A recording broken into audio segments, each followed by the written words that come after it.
Hello दोस्तों, अपने investors के लिए एक कंपाउंडर स्टॉक रहा है डीमार्ट या एवेन्यू सुपरमार्ट। दोस्तों, इसके क्वार्टर 4 के नतीजे आएंगे। हम इस वीडियो में इसका प्रीव्यू करेंगे। इंपॉर्टेंट बिजनेस रिलेटेड डेटा पर हम आपको बताने वाले हैं। फंडामेंटल्स क्या है, कुछ इंपॉर्टेंट फंडामेंटल्स पर नजर रखेंगे। सस्ती है, महंगी है, सब चीजें देखेंगे। और म्यूचुअल फंड ने डीमार्ट या एवेन्यू सुपरमार्ट के स्टॉक में क्या एक्शन लिया है, ये सब चीजें वीडियो में हम बात करेंगे। सबसे पहले आपको मई 8 की तारीख को नोट करके रखना है, क्योंकि उस दिन एवेन्यू सुपरमार्ट के रिजल्ट आने वाले हैं। क्वार्टर 4 के नतीजे आएंगे और पूरे साल के नतीजे आएंगे। हमको बहुत कुछ आइडिया मिलेगा कि किस हिसाब से बिजनेस हुआ है। आप देखिए, डीमार्ट डिविडेंड स्टॉक नहीं है, तो डिविडेंड की यहां पर एक्सपेक्टेशन नहीं रख सकते हैं। स्टॉक प्राइस 2900 के आसपास है। दोस्तों, छोटी सी कहानी बता देता हूं। जब इसका आईपीओ आने वाला था, 299 का प्राइस था दोस्तों उस समय। 2017 मार्च की बात है। और आईपीओ के बाद आप देखिए 10 गुना हो गया है। और आईपीओ के बाद भी स्टॉक 600 के ऊपर ये स्टॉक खुला था। उसके बाद भी देखिए 5x हो गया है। अब रीसेंट का परफॉर्मेंस आपको हम बताते हैं, पिछले 2-3 महीनों में क्या परफॉर्मेंस हुआ है एवेन्यू सुपरमार्ट का। देखिए, 6193 करोड़ का स्टैंडअलोन रेवेन्यू था, जो कि बढ़कर 7313 करोड़ हुआ है। मतलब 20% का रेवेन्यू ग्रोथ हुआ है। टोटल जो डीमार्ट की स्टोर्स है 234 है। मतलब पूरे जो साल है, मतलब अप्रैल 2020 से मार्च 2021, ये पूरे 12 महीनों में 22 स्टोर्स खोले हैं। और 2 स्टोर्स जो थे उनको उन्होंने फुलफिलमेंट सेंटर बना दिया, मतलब जो ई कॉमर्स के लिए। क्योंकि अब तो देख ही रहे हैं आपके, ये लॉकडाउन हो गए हैं, तो फिर स्टोर्स में तो जाना मुश्किल है, तो फिर घर में ही डिलीवरी हो जाती है। तो ऐसे उन्होंने ई कॉमर्स वाले फुलफिलमेंट स्टोर्स उन्होंने बना दिए हैं, ताकि ई कॉमर्स का भी बिजनेस चलता रहे। अब ये बहुत ही इंपॉर्टेंट स्लाइड है दोस्तों, इसको समझना है, क्योंकि मई 8 के रिजल्ट में ये सब चीज आपके लिए बहुत इंपॉर्टेंट होगी।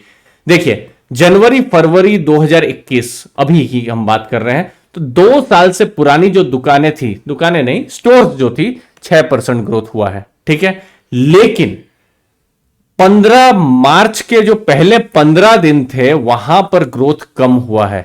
इसको समझना पड़ेगा दोस्तों। अब मार्च के अगले 15 दिन, मतलब 16 मार्च से 31 मार्च को बिजनेस अच्छा हुआ है। 2020 के जो 16 से 31 मार्च का जो समय था, लेकिन 16 से 31 मार्च 2020 ऑलमोस्ट लॉकडाउन जैसी स्थिति थी, तो उस लो बेस के कारण बिजनेस अच्छा हुआ है। मतलब जो समझ में आ रहा है, मार्च का बिजनेस बहुत ही अच्छा नहीं हुआ है। जनवरी फरवरी में अच्छी खासी रफ्तार पकड़ रहा था, ग्रोथ हो रहा था। मार्च का बिजनेस अच्छा नहीं हुआ है। और अप्रैल में हमको नहीं लगता है कि बहुत अच्छा बिजनेस हुआ होगा, क्योंकि देश ही एक तरीके से क्राइसिस, देश की मुझे लगता है बहुत बड़ा क्राइसिस, ऐसा मुझे लगता है। बड़े बड़े वॉर में शायद मुझे नहीं लगा होगा कि ऐसा देश को देखना पड़ा होगा, देश के लोगों को देखना पड़ा होगा। तो अप्रैल में भी मुझे नहीं लगता बहुत ज्यादा अच्छा रहा होगा बिजनेस। तो क्लैरिटी हमको मिलेगी ये रिजल्ट्स में। बिजनेस में रेस्ट्रिक्शन था, स्टोर्स भी बहुत सारी क्लोज हो गई थी, लॉकडाउन, कर्फ्यू, हमको ये तो अब रोज के न्यूज हो गए हैं। शायद कभी कर्फ्यू लगता था तो हमको ऐसा लगता था क्या बड़ी चीज हो गई है 2019 से पहले, लेकिन अब तो रोज रोज की बातें हो गई है। पेंडेमिक कैसे अनफोल्ड होता है उस पर बहुत हद तक बिजनेस डिपेंड करेगा। हमको भी समझ में आएगा क्या है, बट बिजनेस बहुत अच्छा ग्रो नहीं किया है जनवरी से मार्च, वो समझ में आ रहा है, और अप्रैल में भी वही है। अब देखिए, कंपनी की कुछ फंडामेंटल, ये मैंने एंजल ब्रोकिंग से डेटा लिया हुआ है, उनकी वेबसाइट से, उनका जो डीमेट अकाउंट है। तो क्वालिटी के हिसाब से तो बड़ी कंपनी है रिटेलिंग सेक्टर में, क्वालिटी में बहुत ज़्यादा डाउट नहीं है। वैल्यूएशन महंगा है, और वैल्यूएशन पर इससे पहले भी मैंने वीडियोस बनाए हैं, बात करी है इसकी। 195 के पास इसका अभी प्राइस अर्निंग रेशियो चल रहा है, जो कि बहुत ही महंगा है दोस्तों। तो वैल्यूएशन के हिसाब से आपको शायद उतना कंफर्ट ना मिले डीमार्ट के स्टॉक में। पॉजिटिव क्या क्या चीजें हैं, नेट सेल्स जो है वो हाईएस्ट है।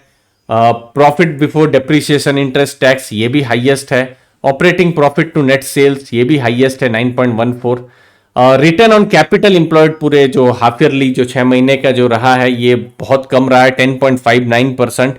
आरओसी जितना ज्यादा हो उतना अच्छा माना जाता है। कैश जो है वो भी अब कंपनी के पास कम हो गए हैं। डेटर टर्नओवर रेशियो ये भी कम हो गए हैं दोस्तों। तो वैल्यूएशन एक जगह ज्यादा है, आरओसी कम है, तो वैल्यूएशन में अगर थोड़ा सा कंफर्ट मिले तो डीमार्ट अच्छी स्टॉक है, लेकिन अभी वैल्यूएशन पर बहुत कंफर्ट नहीं लग रहा है। म्यूचुअल फंड क्या कहते हैं, देखिए म्यूचुअल फंड, सबसे पहले एक्सिस म्यूचुअल फंड ने दिसंबर से मार्च में खरीदारी की है, लेकिन आप पूरे साल की बात करें तो वो वहीं के वहीं है दोस्तों। तो ये मैं न्यूट्रल लिख देता हूं, पूरे साल का उनका ट्रेंड न्यूट्रल है। फिर आप देखिए एसबीआई म्यूचुअल फंड ने यहां पर पूरे साल में देखिए 0.32 से 86 कर दिया है, तो एसबीआई ने यहां खरीदारी की है। आईसीआईसीआई म्यूचुअल फंड 0.73 से 88 गए, फिर वो 79 गए, तो ये भी न्यूट्रल है। चलो अच्छा है कि हमको अभी तक कोई नेगेटिव ट्रेंड नहीं देखने के मिल रहे हैं। यूटीआई 0.26 था ये परसेंटेज, फिर 34, फिर 35, तो यूटीआई भी थोड़ी बहुत खरीदारी कर रहा है, पॉजिटिव में लिख देता हूं। कैनरा रोबेको 0.18 से 12 से फिर से 17 इन्होंने खरीदारी की है इस क्वार्टर में, न्यूट्रल। डीएसपी म्यूचुअल फंड 0.2020 ये भी न्यूट्रल है, तो ये भी खरीदारी कर रहे हैं।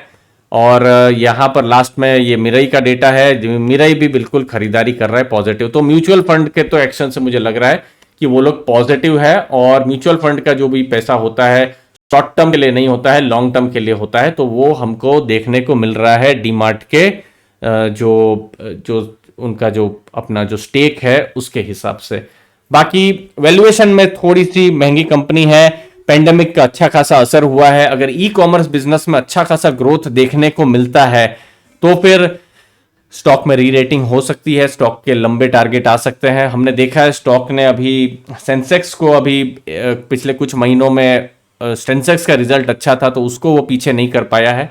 तो बहुत कुछ आइडिया हमको मई 8 को Q4 के रिजल्ट में आने वाला है, बिल्कुल नजर रखिएगा दोस्तों। उम्मीद है आपको वैल्यू मिली होगी। आपने अपना डीमैट अकाउंट ओपन नहीं करवाया तो नीचे गई लिंक से ओपन करवा सकते हैं। धन्यवाद दोस्तों आपके टाइम के लिए, थैंक यू वेरी मच दोस्तों।